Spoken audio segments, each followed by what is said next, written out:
Great. I'd like to now announce and introduce everyone on our last panel of the day about implications for research practices, reflexivity, and positionality. We've already been touching on a lot of these issues in the two previous panels, and especially I find some of our questions have been geared towards these questions about reflexivity and the how-to question. So we have four distinguished panelists today that will be discussing some of these implications for research. First, Emery Mudinga, who is with the Bukavu series and has completed his PhD in Belgium. We welcome here, and we're so glad that he was able to make it here for this event. Fabricio, Rodríguez, and Viviana García-Pinzón, who are here with ABI, will be speaking about knowledge and reflexivity. And then finally, Professor Andreas Mehler, who is also here based at ABI. So without further ado, what I'd like to do is just have everyone present for, let's say, 5 to 10 minutes. That's a big gap, but try to stay within that time period. We also, unlike the other panels, have a discussant who is Roxana Willis, who's here virtually, and we're going to provide her some extra time for her comments as well. So why don't we go ahead and start with Dr. Mudinga. Thank you very much. Thank you, ABI, to invite me, especially Fabricio, who's been struggling to make sure that this happened. I'm very happy to finally be here and be part of this conversation today. And let me introduce me quite quickly. I'm coming from Bukavu, which is in the eastern part of Congo. We share the borders with Rwanda, Burundi, yeah, in the north part of in the North Kivu, we share it with Uganda too. So you know that this area has been under conflict for more than 30 years now. So when we're talking about research in conflict, I mean in conflict settings, I think all my age today, I mean I'm 41 today, and I have lived for 30 good years in conflict. So when I talk with conflicts, I know what am I talking about. So I've been everything. I've been a translator for Western researchers. I've been a junior researcher. Then I did my research, my own research, and then today I'm leading a small research center with junior researchers now. So I have experienced a lot of things while doing this research. So, and my PhD process and even the research collaboration in which I was involved helped me to experience and to have some knowledge and to experience some dilemmas and obstacles and challenges in the research. And this is what I'm going to share today for having been involved in these trajectories of research. I will basically talk about being a researcher in one's setting, to be a researcher at home, and what kind of dilemmas, what kind of challenges we meet when we do research in our own settings, and mostly when your setting is a conflict-prone environment. I know that there is, every researcher can, and they always face challenges and dilemmas, but my experience as a locally based research have showed me that although everybody can meet challenges or obstacles, no researcher is exempted for facing security and ethical dilemmas. The situation is worse when it comes to people who do research in the same area where they live, they have family, they have career. Furthermore, regardless what you can do, the utility of research techniques or bureaucratic safeguards, nothing can replace the personal capacity of a researcher to manage risk in the field. While bureaucratic tools and strategies may be important in the research process, research always depends on their personal attitude and skills in adapting to the context and in finding appropriate solutions for different scenarios. I wrote a paper on this, and I emphasize on 5 key lessons I learned from this. The first is building a personal network, which is very important when doing research in conflict settings. Second, the way we introduce our research and ourselves is key, because we never know who is doing research on us in the same community. Third, I also emphasize here on the importance of the utility of elaborating a research security protocol, which should contain some information on the practical development of the research plan and should allow tracking the position of the researcher during each stage of his fieldwork. Finally, we need to think about our dissemination and public strategies, because not everything can be published. So being locally based in the South comes with expectation from people you do research on. This is I mean, you are in a permanent, you are permanently asked to give back to the community. People say, you live here, you did research on us, what comes from this? And they see you every day and have to respond to these questions. And most of the time you don't have the concrete question, the response to that. And when you say you went to a seminar, you talk to politicians, you talk to the academic world, and people will like, okay, so what? And what comes from this? You see, those expectations are problems for us working in the global South. So this brings me, however, to a broader question about what should we know about doing research in low-income countries. And here I will emphasize on 4 aspects. First, the concentration of power and wealth in the hands of an elite minority and the poor distribution of available resources has led to widespread economic insecurity among the population, including researchers. Second, the poor living conditions imposed on citizens have turned them into day-to-day hustlers. So researchers also are hustlers today. And you know, everyone, including researchers, is looking for ways to mobilize means to meet their needs. In DRC, for example, a teacher earns $1,200 per month without any other benefit. A junior assistant earns $300 a month. And when you look at the expenses he has to make every month, you see why, and you can see why today we have strikes every year of professors, of students, of teachers, of researchers in the country.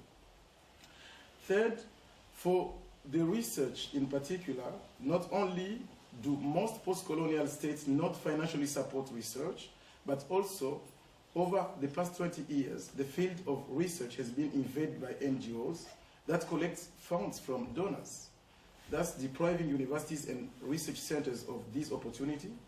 And finally, the project opportunities available in the West are often reserved for Western universities and research centers only. In the absence of a connection to Western networks, many research centers and researchers in the southern countries have a lot of trouble doing research and producing knowledge. And that's why someone asked the question of why only, I mean, on the issue of decolonization, we only see people from the West, debating about this.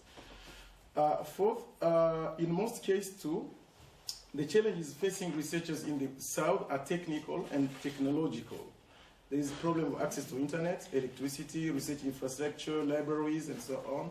This is why it is really important for global research community to always reflect on this and take into account these challenges while in the collaboration process and when we are writing projects and doing budgets and so on, because we have not the same condition. I remember that most of the time when people invite me to meetings, to online meetings, it's a challenge. And I have to get a stable connection, and it's not easy. I have to go in a hotel because I know I will find a stable connection. And I know I will find electricity there, which is not always available in universities. And most of the time, the issue of deadlines, it does not mean anything sometimes because we are not in the same research environment. In 2 minutes. Okay, I would like to conclude my speech by reminding us of two aspects that, in my point of view, have changed in the research environment and that impose us to work on better collaboration in conflict research and reflect on power dynamics as an obstacle to research. One is the demographic makeup of researchers, both local and international, which has changed. And two, how we discuss our positionality in research methods has changed. Now, one, changes in conflict dynamics have led Western researchers to want to examine conflicts that are more difficult to navigate and that, more than even, require the guidance of local brokers with an intimate knowledge of dynamics on the ground. Just as we can observe, shifts in the fields where we carry out our studies, one can also add that researchers' demographics have changed in the past 2 decades. Although white men still occupy most positions of influence in knowledge generation in conflict studies, especially at senior levels, the women movement struggle for equality that started in the 70s and ongoing struggles to accept other based on gender, race, and class continue to allow new researchers to emerge, especially in Western countries. Thus, we now see white women being founded to carry out major projects that involve long-term fieldwork research in dangerous contexts, where patriarchal perspectives on what a woman can and cannot do are still widely upheld. Two, recently there has an increase in appreciating ethnographic studies that use oral history as a method. Scholars like Jan Vansina, Michere Mugo, and Ngungi Wathiongo have written extensively on the importance of oral history and orature as a credible method of inquiry to use in collecting the empirical data that inform on our understanding of a variety of topics across disciplines central to conflict research. This kind of research relies heavily on local knowledge, which opened up many opportunities for researchers to reply to a knowledge system of knowledge generation that dates back to the colonial period. In regard to this, I hope this opportunity we have via the Hierarchies project will help to reflect on how can we improve collaboration in conflict research. As a Malawian and American historian Paul Zezela notes, our individual scholarships is enmeshed in specific historical geographies, current political economies, and generational aspiration and anxieties. This invitation from a seasoned scholar for us to engage is in self-reflectivity mirrors that of our generation's broader quest to engage in more open and honest discussion of the methodological and ethical challenges of conflict research. Now, back home, I need to respond to one question. What will be the Angaza Institute's role in the Hierarchies project and network? Thank you.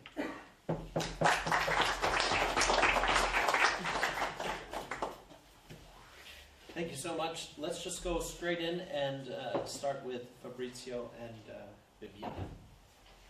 Thanks a lot, Adam, and everyone for keeping up these debates and discussions, and Emery for this wonderful bridge regarding this question about the role of the Angaza Institute in terms of the Hierarchies project. So I think one of the first things that we want to speak about reflexivity, and we've been thinking about how to maybe take up issues of reflexivity and positionality, not only in individual terms, but also maybe as a network. And so the first thing we thought of while we were thinking about one question that this project wants to address, which is that of how to understand, possibly confront, and ideally overcome certain epistemic hierarchies. The first impulse we had thinking about that, also because this component is very much situated in this environment at the ABI, but also Viviana and I have been taking up this challenge and discussing things with Alke and also with a broader network about what does knowledge really mean and how can we understand knowledge, whose knowledges are to be amplified through our action, whose topics should we take into account. And while we were thinking about that, so there was an impulse also that came from Andreas, actually, who said, you know, why don't we look also at things that are already happening? And so this brings us back to Bukavu, to Kivu in Congo, and to the Angaza Institute, because what we found, and contrary to the things that have been said today, there are some spaces in the Global South that unfold in cooperation also with partners in the Global North that are taking up these kinds of discussions and that have been doing so for a good while. And I think the Bukavu series, which Emery has been being an active and founding part of, this is a book on this. We've promoted this also through our channels. There's a video on it if you want to look us up on YouTube on a note of self-promotion as a project as well.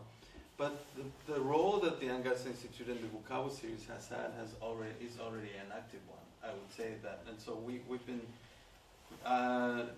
listening carefully, trying to read and engage in a dialogue that is very much trying to set the first principles, and Viviana is going to say a few more words on this in a deeper sense, about the fact that we as a project, hierarchies, and as a wider network cannot think of ourselves as a project that is free of the hierarchies at work in terms of the institutions that are the ones who fund the project, but also the institutions that we need to work in a particular way in order for us to really conduct research in terms, for example, of collaborative networks, creating dialogic spaces with partners that are located both in the Global North and South. And maybe, by the way, for me, the Global South is not only a physical place, but it's also a way of looking at the world, both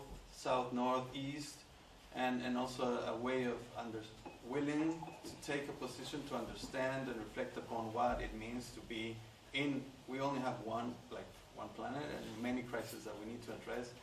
Actually, need to get all actors involved across the South, North, etc. So it's rather about a way of looking and trying to understand some of the most pressing issues, including the question of conflict and peace. So can we take reflexivity up to another level, up to a network level, and maybe even then also to a level of networks when we engage, for example, in collaboration across different regions? We talked about the Marian centers yesterday. And so our plaidoyer is, first of all, to be honest and maybe also have the courage to understand that this is a project also that is based mostly in the Global North, in Germany, and it has certain constraints also in terms of the people that are able to work within the project, that are able to work in a particular way or not within the project. And there are very real constraints to the way in which we would like to conduct research. There's also constraints in terms of, for example, asking people, we discussed this yesterday, to join an editorial board if they are not located here, because that places also labor conditions that we are not able to address properly. So while these things maybe stand in the way, the question is what can we do? And I do think that in terms of the epistemic dimension of the global hierarchies that we want to understand in post-colonial settings is that we can make a decision towards more reflexivity, more positionality, reflection, and a decision in terms of creating a specific kinds of formats. The ThinkLab, I think, is something that I'm particularly enjoying, and I think those who conceived the project had very good ideas about how to create this type of room, which is an uncommon space for dialogue. But I think this might require us also to embrace the contingency of outcomes in terms of the kind of knowledge that we might produce. So moving away from the impulse to categorize things, right? We could also delineate the relationship between pre-colonial hierarchies and post-colonial hierarchies. In that case, it must be quite clear that the turning point would be colonialism itself as a way of acknowledging the fact that might have been pre-colonial hierarchies in different settings, but colonialism had a particular weight upon the history which continues to be setting the terms of interaction today and what we understand as a modernity, immediately linked also to coloniality. But again, for us as a project, I think first learn from others and with others in terms of networks that are already doing this kind of work. And we might need to develop a set of principles at the network level, but also the individual level and the different research packages and projects that might enable us to move a step towards this idea of at least understanding, confronting, and to some extent, hopefully overcoming at least this dimension of hierarchies, the one about epistemic hierarchies. So with that, I would like to pass the word, actually, because it's a joint intervention by Viviana to Viviana. Thank you. Yes, as Fabricio said, we have like this presentation draws on a conversation that we have had and also had with other members of the network regarding the role of reflexivity for the whole network. And why is so important reflexivity in the framework of this project? First, because we are talking about peace and conflict research, and I think that's because of the topic itself. We need to consider and engage with the ethical implications of our work, not only for ourselves, but also for the research participants, for the dynamics of knowledge production, and also for the reproduction of power asymmetries, and the reproduction also of the sources of conflict in many settings. That's on the one hand. And on the other, this is a project about postcolonial hierarchies and decoloniality. And knowledge production and this discussion on knowledge production and circulation are at the core of the network. So it's the kind of question that we cannot avoid or ignore because it's at the center of our work here. And also another thing that's related to this is that we don't want this to be a sort of performative act where we talk about reflexivity because it's a, it sounds good and it's part of perhaps of an exercise of box checking, but rather we would like to have the honest and a deep engagement with this, and that this reflects also in the practices of the network. So first, we need to consider that we face many dilemmas in the network. On the one hand, we are aware of these hierarchies of epistemic injustices, epistemic inequalities, but at the same time, we are working in a structural setup that produces and reproduces these kind of hierarchies. And it's a network about hierarchies, postcolonial hierarchies, in Germany, right? And this had like a large set of implications. So we need to somehow navigate this setup, being very aware of the things that we can change or modify, but also that there are some things that we cannot change, and we need to be open and honest about this and about the expectations.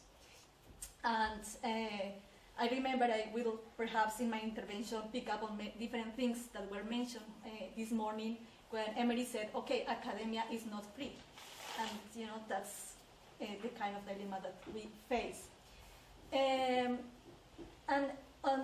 So we need to also be very aware, and as Silvia Rivera says, of the political economy of knowledge. So it's not only that there are an economy of ideas, but also an economy of salaries, perks, and privilege in academia, and how we navigate this, and how this influences the relationship that we have with the different institutions and people that we are to collaborate with and work with in the frame of our work. So, although we have all these dilemmas and these limitations, then there is not a reason to say, okay, there is nothing that we can do, because we can do many things. And here comes to practices. So what kind of practices can we implement or have in the frame of our work to somehow challenge or modify these hierarchies? How to address this? So on the one hand, we have been talking about the different components of the network regarding knowledge. And at the beginning, or the original name of this component was knowledge transfer. And we decided to change the name to knowledge in dialogues. Why? Because we want to reflect that this is not just transfer, that somehow reflects this idea of a source of knowledge being transferred to other part, but rather this kind of dialogic space. Sorry. Yes, just I need to wrap up. So, but the point, we already have a concept note with a list of these practices that we want to implement. But what we want to emphasize here is that reflexivity needs to be a transversal part of the network and the work for the years to follow. Thank you.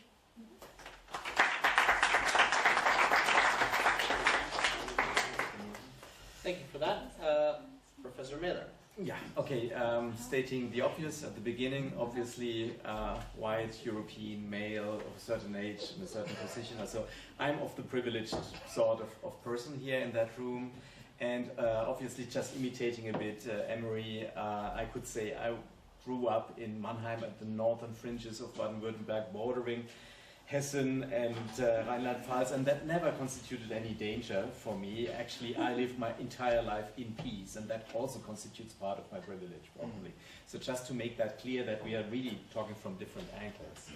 But I wanted to exemplify a number of issues by talking about a project that we are running that may not immediately come to mind as a peace and conflict studies project, and I talked about it also yesterday, but not all of you were here. So that is a long title of a project. It's called Reciprocal, Interdisciplinary and Transparent Provenance Research with the Restitution Perspectives in a Colonial Context on the Appropriate Handling of a Collection of Human Remains using the example of the Alexander Ecker collection in Freiburg. Very long title, but every word means something.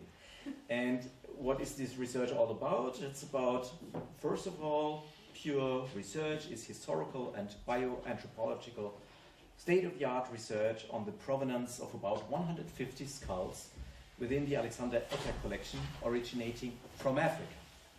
And that is accompanied, and that is more about research practices that are of interest here, by reciprocal multidisciplinary research, including close association of forensic archaeologists from the University of Ghana and members of an international advisory board, including very eminent researchers from African countries, Koku Asamede, Vasi Apo, Memory Beaver, Flower Manasseh, Siraj Rasul. Some of those may ring a bell with you.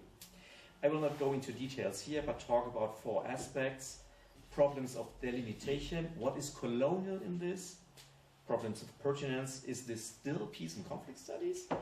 Issues of cross or interdisciplinarity, and still practical problems, how to associate Southern scholars in this. First thing, what is colonial in that collection? Well, we are looking only in 1/10 of the collection, namely the 115 African skulls, but there are others from other world regions, and a good number have entered the collection before formal colonization. What to make out of this? So that started really with the Enlightenment, and is that colonial? So in a different context, if you wish. And including also skulls from Germany, actually, so from villages of the Black Forest. And some would say, well, same here. The hierarchies work. You get the bones of the loved ones from those who could not mount resistance. So potentially just to extend a bit, where we could also talk of this context.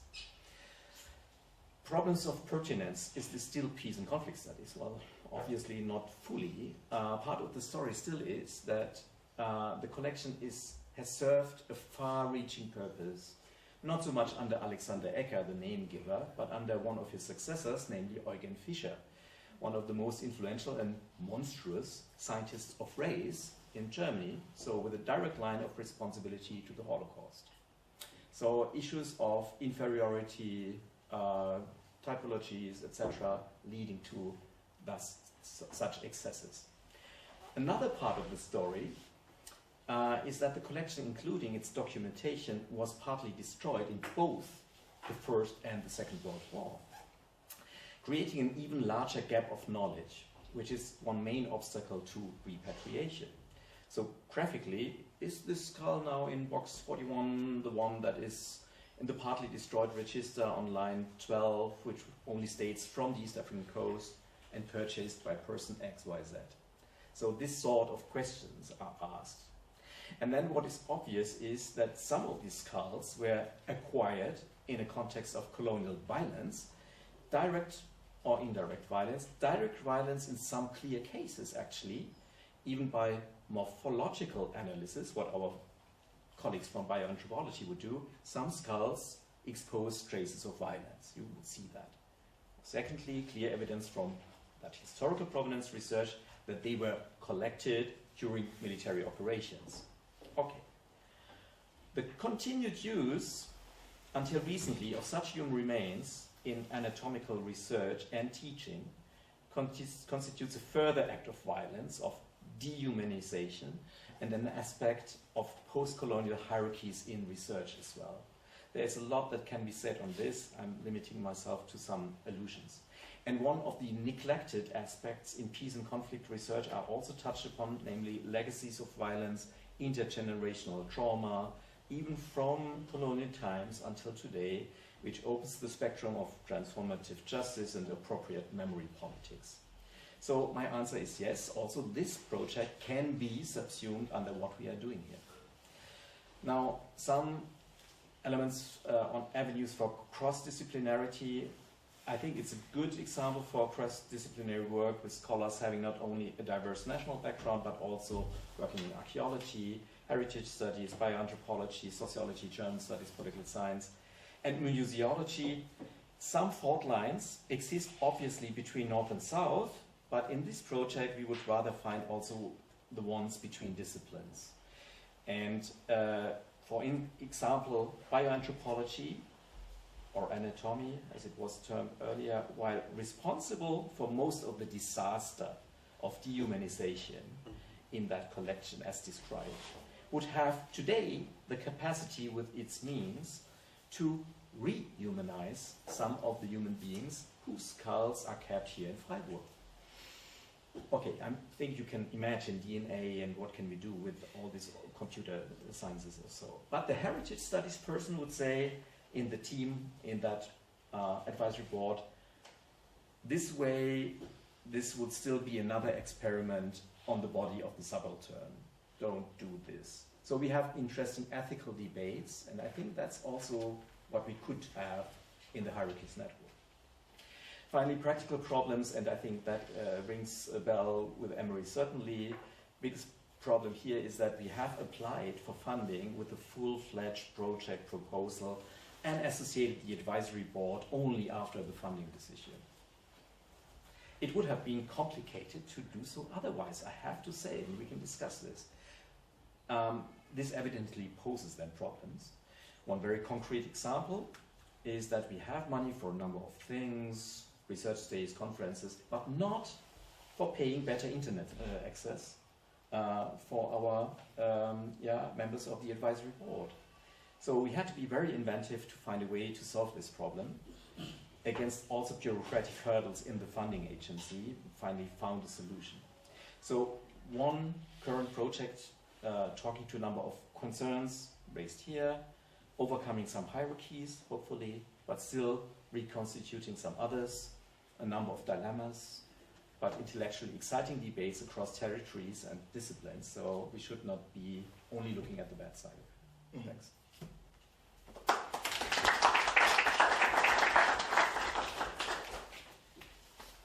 Thank you to our panelists, and we'll now pass it over to Roxana, who is with us for the moment without a baby, so she can give her discussant comments, please. Okay, thank you very much. And that was really, really interesting discussions. And so I brought with me a few points for us to think about, which do nicely build on what's been brought up. So just as a brief introduction, I'm a researcher. I was in Oxford for 10 years and I just moved over to LSE. So a researcher within elite, we could say colonial institutions, and particularly with Oxford. I do two types of research. The first type of research, which was for my PhD and postdoctoral research, I was a researcher at home, but at home was on a council estate in England. So from the poorest 10% looking up at the legal system, and I assessed conflict and violence on my council estate. And so that's me as an insider researcher. But since then, since the conflict in Cameroon and the Anglophone area started, I've gradually become more and more involved in researching conflict as an outside researcher and an outsider in so many ways. And so I'm going to bring both of those kind of positionalities to this discussion.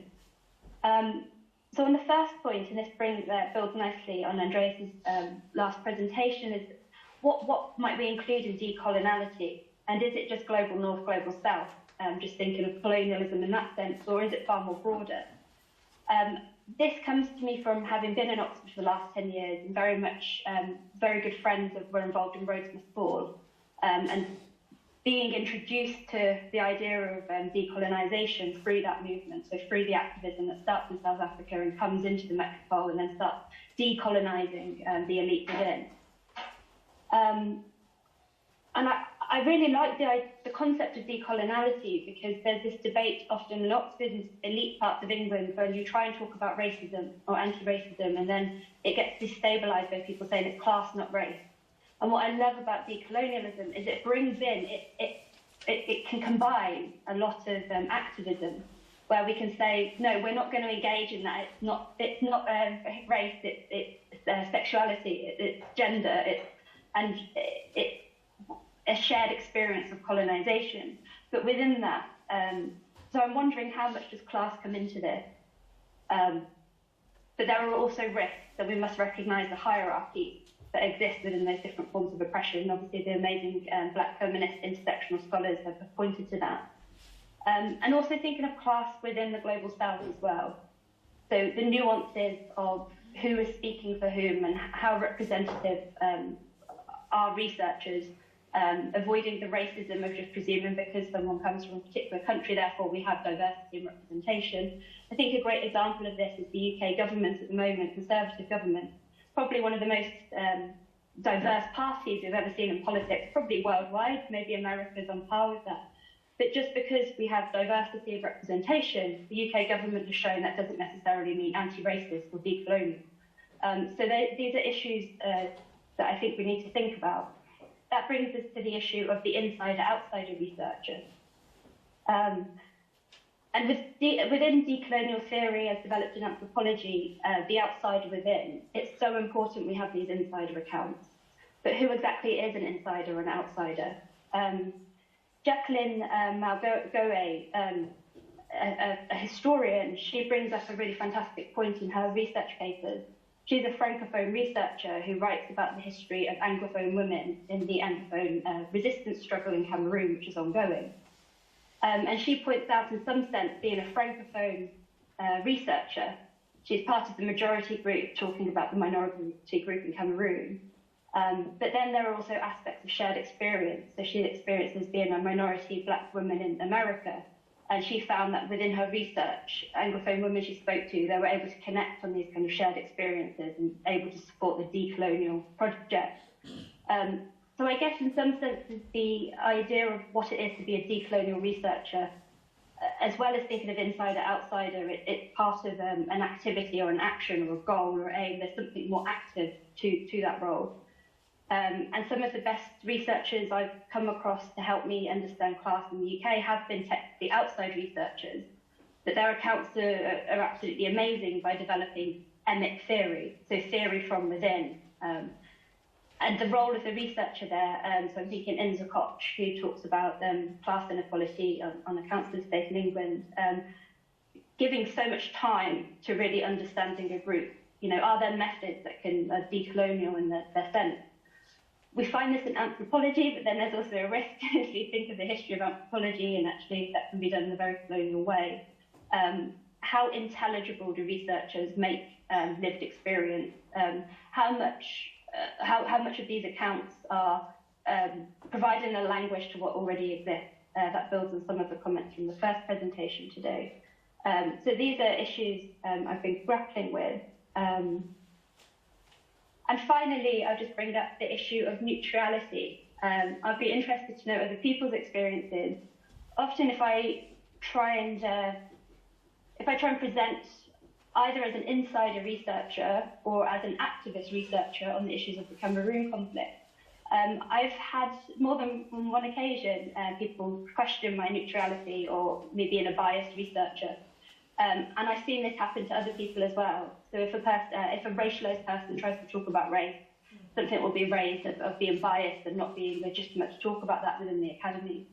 And I wonder if we should adopt a decolonial approach to deal with this issue and reverse the gaze, reverse the question.